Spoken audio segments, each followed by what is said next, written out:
Welcome back to another episode of Rock Boys Football. Sherrone Moore, this Michigan program just wrapped up a legendary heater on the recruiting trail, and I figured now would be a good time to take a step back and evaluate, hey, where does Michigan sit as of right now in the 2026 class, and who are the names to monitor going forward? And what I mean by that is, hey, there's going to be some big boy decisions that are coming up very, very soon, not only for these kids at the high school ranks choosing which college they want to go to, but I think just as importantly, some big boy decisions for this Michigan staff in terms of, hey, who are the names that we want to push our chips in, allocate a lot of resources, and go out and get over the next couple of days and weeks. You're looking at Michigan probably taking close to 25, 26 kids in the 2026 cycle, currently sitting at 20. I'm sure Michigan will leave some room for some senior year evaluations as well, but there are,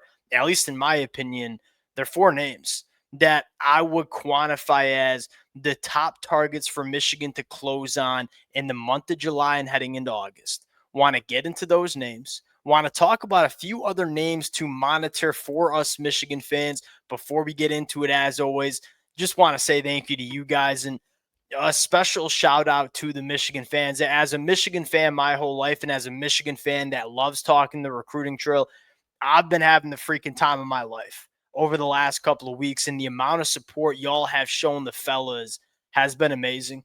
Appreciate you guys. If y'all do enjoy the content, consider subscribing to the channel. And again, would love to hear some feedback. If you're listening to this episode, chances are you're pretty dang dialed in. We're going to talk about the top targets. We're going to talk about some new targets that are emerging as well. Would love to hear the names that you covet the most in the comments section. Without further ado, let's get into it. Now, I do want to start with this. What really fires me up as a Michigan fan when I look at this 2026 cycle is not only is it a top 8 class in the country with a lot of blue chips committed, most of the blue chips are committed at positions that Michigan really needed to get right in 2026. For us Michigan fans heading into the 2026 cycle, there were really three positions that you really wanted to see Michigan crush it in. Number one was the defensive line. For my money, it's the best defensive line class that you see across the country. Number two was the wide receiver position. You look at Bryce Underwood coming in. Hey, we want to make sure we are surrounding Bryce Underwood with the requisite talent to maximize this kid as a quarterback. And you look at not only Jalen Pyle, but Zion Robinson and Travis Johnson, to me, even missing out on Calvin Russell, where I wouldn't be surprised if Michigan continues to push for Calvin Russell, but even missing out on Calvin Russell, this is still one of the better pass catching classes that Michigan has signed in a very long time. And then lastly, the offensive line. And it wasn't necessarily a massive need as you brought in Andrew Babaloa and Ty Haywood last class, but you kind of know if Michigan goes out and wins Big Ten championships and wins national championships over the next couple of years, one of the driving factors, as long as Sherrone Moore is our head ball coach, is going to be the line of scrimmage, specifically the offensive line. And just as importantly, it's one of those positions that you can't really address in the transfer portal. I know a ton of Michigan fans were kind of banging the table for Michigan to go and get an offensive lineman in that spring portal window. The fact of the matter was there just wasn't many quality options for Michigan. And that's kind of every single year. If you want to address, if you are relying on the transfer portal to build your offensive line, chances are you ain't going to have a really good unit. And so not only does Michigan sit with the top 8 class, loaded with blue chip talent, it's coming at the positions that Michigan needed to get right in the 2026 cycle. And look, I as a Michigan fan, follow the recruiting rankings as much as anybody. I'm less concerned about being a top 8 class versus a top 5 class and more concerned with building this roster the right way. And I am fully convinced that Michigan's doing it the right way. Must get targets. This is the fun conversation to get into. I think there's 4 of them, right? I think it starts with Savion Hiter at the running back position. I think it goes to Deuce Geralds on the defensive line. I think it goes to Nick Abrams at linebacker, and I think it goes to Davon Benjamin in the secondary. Those are the 4 guys that are all supposed to be committing over the next couple of weeks that you feel like, in a perfect world, Michigan goes 4 for 4. I'm not sure if we're going to see that, but you kind of would like to see them go at least 2 for 4, maybe 3 for 4. And if Michigan goes 3 out of 4, you're sitting with a comfortably top 8 class, maybe even top 5 class. Who are the guys Michigan needs to prioritize the most? Number one, and we've had a bunch of these conversations, and I've gone back and forth.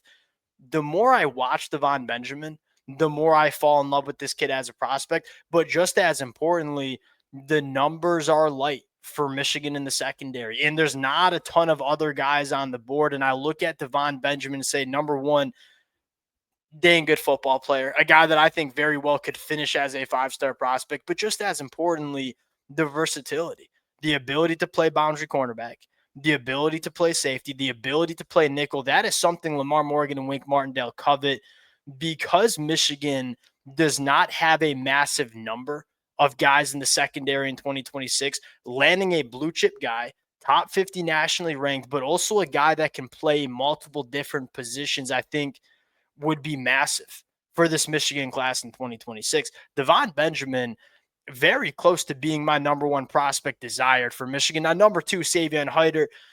Here's the thing with Savion Hiter is he's the best player that is still on Michigan's board, and he's been the best player on Michigan's board pretty much throughout the process. And I think it's very clear that Michigan is going to go all in on Savion. As much as I would love to see Savion come to Michigan, do I think it is a massive, massive need for Michigan? I think you can make that argument it is, because you look at Michigan and say, even with Bryce Underwood, we want to run the football. And especially with Bryce Underwood's legs, I mean, you have Bryce Underwood and Savion Hiter for the next couple of years in that backfield. That's dynamic. You can attack defenses in a lot of different ways with that rushing attack. I do think Michigan would have the ability to pivot and land some other running backs. I also think that's a position where you can comfortably address it in the transfer portal as well. And I want to be very, very clear. And I think there are some Michigan fans that probably would disagree with this take. This is not an anti-Savion Hiter take. I would love to have Savion Hiter in this class, but if he ends up going to a program like Tennessee, we know Michigan's going to be sitting on some real funds that can be allocated to some positions that maybe are a little bit more of a need for Michigan, but just as importantly, at positions where it's harder to address in the transfer portal. That's my take on the Savion Hiter situation. Look, I still want Savion, and it kind of feels weird having him as the number 2 priority. Number 3, to me, Deuce Geralds. This is a little bit out of greed, but it's also a lot of, I look back and say, all right, what does it look like when Michigan's the best program in the country? I go back to 2023.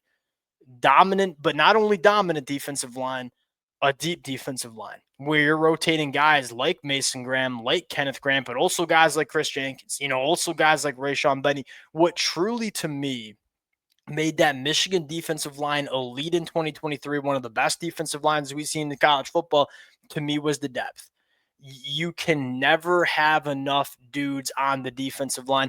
Titan Davis, Alistair Vallejo, Deuce Geralds, that sets up Michigan for, they're already a dominant defensive line class, but it's just a little bit greedy. But it also goes back to, hey, if Michigan's goal is to win a national championship, go look at the blueprint that Jim Harbaugh put out for Michigan in 2023. It is dominating the line of scrimmage with not only elite talent, but depth. Deuce Gerald is still a very high priority for me as a candidate in the 2026 cycle, and he's committing August 2nd. It sounds like there's 5 schools in his top 5. Sounds like it's Michigan and Oregon.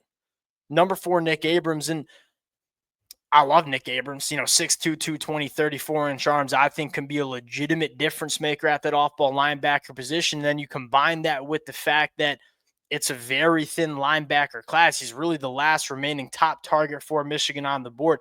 This is a big one. I just look at Michigan and how young and talented we are at linebacker, even projected to lose a guy like Jayshon Barman, lose a guy like Ernest Hausman. I look at, Aneda Wusu-Boateng.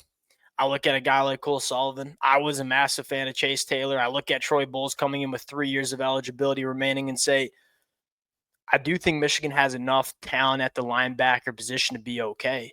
Those are the 4 that you feel like kind of qualify as must-gets. And you could put that in any order you wanted, and I probably wouldn't disagree. If you wanted to put Savion at 1, I wouldn't disagree. If you wanted to put Nick Abrams at 1, probably wouldn't disagree all that much. Can Michigan go 3 out of 4 with the names that we just put out, that's what I'm looking for Michigan to kind of close out the summer. Now, a new target to monitor, a kid that I really like, especially if you miss on a guy like Davon Benjamin, J.J. Dunnigan from the state of Kansas. I'm not sure why we ain't talking about this kid more. And I would like to see Michigan really turn it on. And I know it's kind of rich for me sitting in my basement in Rochester, New York, telling Sherrone Moore how to manage this roster. This kid freaking rocks, 6'2", 190, 10'9" in the 100-meter dash. You turn on the film and say, looks like a power forward guy, moves like a power forward guy, operates in man coverage extremely well at that safety position.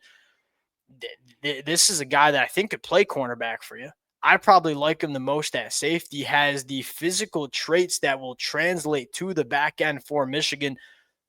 I don't even know if I'd call this kid a backup plan. Like, I would like to see Michigan maybe prioritize J.J. Dunnigan over the next couple of weeks. And he kind of seems like a diamond in the rough. And I know 24/7 Sports has this kid as a highly ranked cat. I'm not sure why there aren't other programs that are pushing for this kid in a big time way. Box checker from an athletic profile standpoint. Then the last thing I think is worth noting here is Sherrone Moore has shown us that, one, they'll lean into their senior year evals. You know, that run that Michigan went on late that was kind of spurred on by Bryce Underwood, but they were leaning on, hey, let's take a look at what these guys are as seniors and maybe pivot to some guys late. You'll probably see Michigan lean into a couple senior year evaluations, but also, I mean, Sherrone Moore has shown us that he's very comfortable going into the transfer portal as well. Now, want to be very clear that Sherrone Moore's recipe is recruit the high school ranks, get him into this program, develop him the right way, go win on the football field. That's kind of what led Michigan to that 2023 national championship. You know, unlike Jim Harbaugh, you're going to see a little bit more, I think the best term is aggression, to fill in some gaps in the transfer portal. So even if Michigan maybe brings in a class that has a few holes, you know that Michigan has the ability and the willingness to go into the transfer portal and address some of those positions. Now, the thing that I think is worth noting is the positions that are hard to address, defensive line, offensive line, Michigan's addressing that at the high school ranks. I mean, we know we can't build our line of scrimmage in the transfer portal. They ain't enough good players. Get those guys at the high school ranks, but if you need another defensive back or you need a running back or a wide receiver, you should be able to get some good ball players that are available in the transfer portal. It's going to be a less chaos over the next couple of weeks, but we got some big decisions coming for Michigan, and you feel like they're going to push their chips in for a couple of these guys. Which guys will it be? That's what we're about to find out. Appreciate you guys rocking with it. If y'all do enjoy the content, consider subscribing to the channel. We'll talk to y'all later. Peace.